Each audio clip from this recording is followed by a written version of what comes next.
Assalamualaikum warahmatullahi wabarakatuh.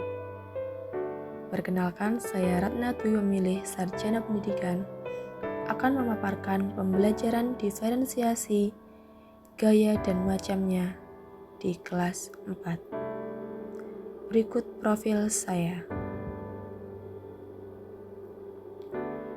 Identitas pembelajaran untuk mapel IPAS kelas 4 semester 1 materi gaya dan macamnya dengan kompetensi awal mengidentifikasi kemampuan peserta didik dalam ragam gaya yang terlibat dalam aktivitas sehari-hari. Sebelum merencanakan pembelajaran, terlebih dahulu saya mengidentifikasi dan memetakan kebutuhan belajar peserta didik dengan melakukan asesmen diagnostik kepada 15 peserta didik saya. Asesmen diagnostik yang saya lakukan yaitu diagnostik kognitif untuk mengetahui kemampuan awal peserta didik pada materi yang akan saya ajarkan, serta asesmen diagnostik non-kognitif yaitu tentang gaya belajar peserta didik. Minat belajar. Setelah melakukan asesmen diagnostik tersebut, didapatkan hasil asesmen sebagai berikut. 10 peserta didik memiliki gaya belajar auditory dan 5 peserta didik memiliki gaya belajar kinestetik. Berikut adalah tabel jenis gaya belajar beserta nama peserta didiknya. Kedua, kesiapan belajar peserta didik. Untuk hasil asesmen diagnostik kognitif didapatkan hasil asesmen sebagai berikut.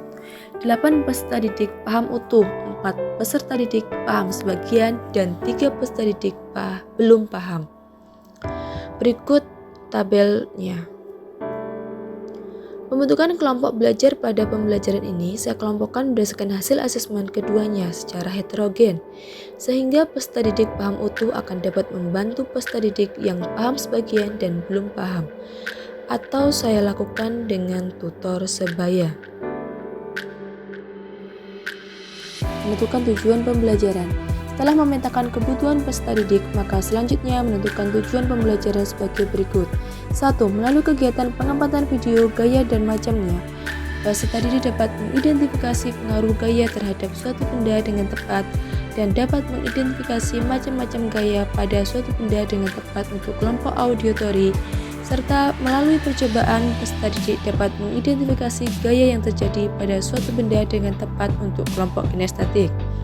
Selanjutnya menentukan strategi diferensiasi. Di sini saya memilih diferensiasi konten dan diferensiasi proses untuk dapat memenuhi kebutuhan belajar peserta didik berdasarkan hasil asesmen yang telah saya lakukan.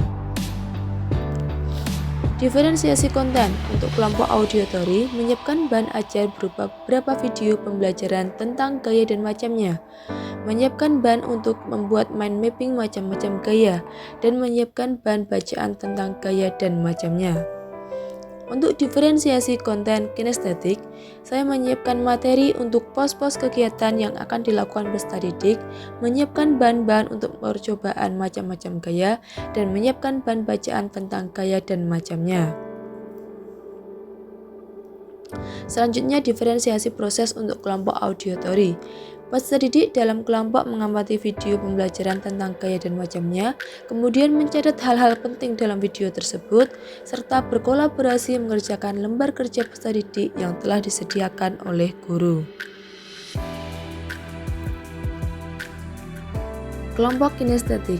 Peserta didik menyiapkan alat tulis untuk bersiap menuju pos-pos kegiatan, melakukan kegiatan sesuai perintah di pos kegiatan secara runtut, mencatat hasil kegiatan yang dilakukan dan menuliskannya di LKPD, bergantian dan berkolaborasi dalam melaksanakan kegiatan pada masing-masing pos. Untuk memastikan lingkungan belajar, saya mengatur kelas sesuai diferensiasi konten dan proses, menempel pos-pos kegiatan pada dinding-dinding kelas, menyiapkan laptop untuk masing-masing kelompok 1 dan 2, mendesain tempat duduk peserta didik ketika berkelompok, dan menyiapkan ice breaking atau lagu-lagu yang membuat anak lebih bersemangat ketika mengikuti proses pembelajaran.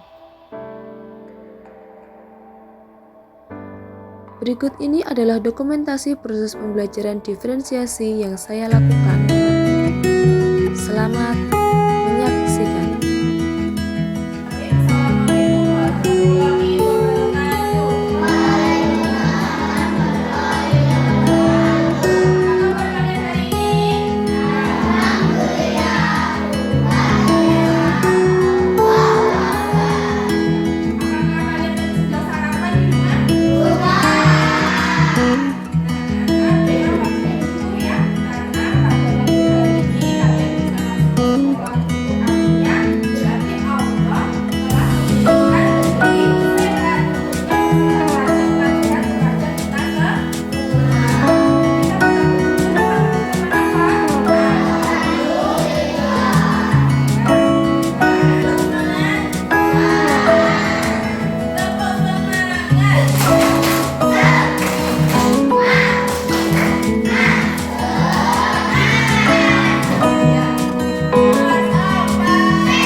Coba, sekarang coba ditarik kembali ke belakang.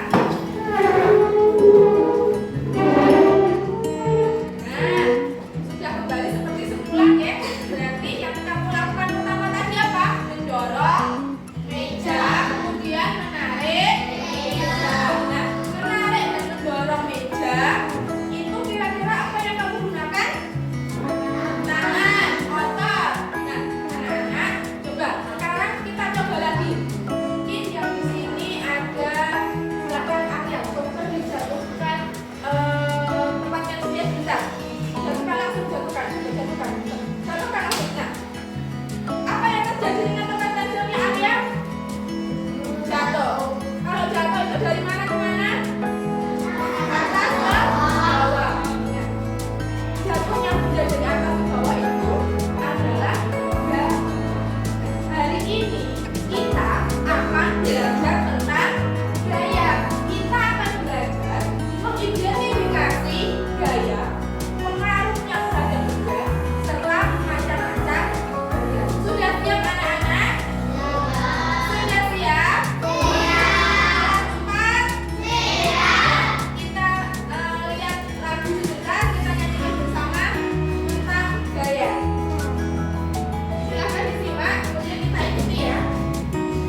di dalam video. Setelah itu silahkan dikerjakan lembar kerjanya.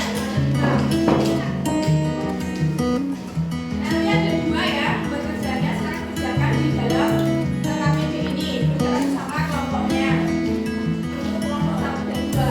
Sekarang kelompok 3 perhatikan. Kelompok 3 tugasannya adalah melakukan kegiatan berdasarkan pos-pos kegiatan. Pos 1 di sana.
Terima kasih, demikian pemaparan video pembelajaran berdiferensiasi dari saya. Wassalamualaikum warahmatullahi wabarakatuh.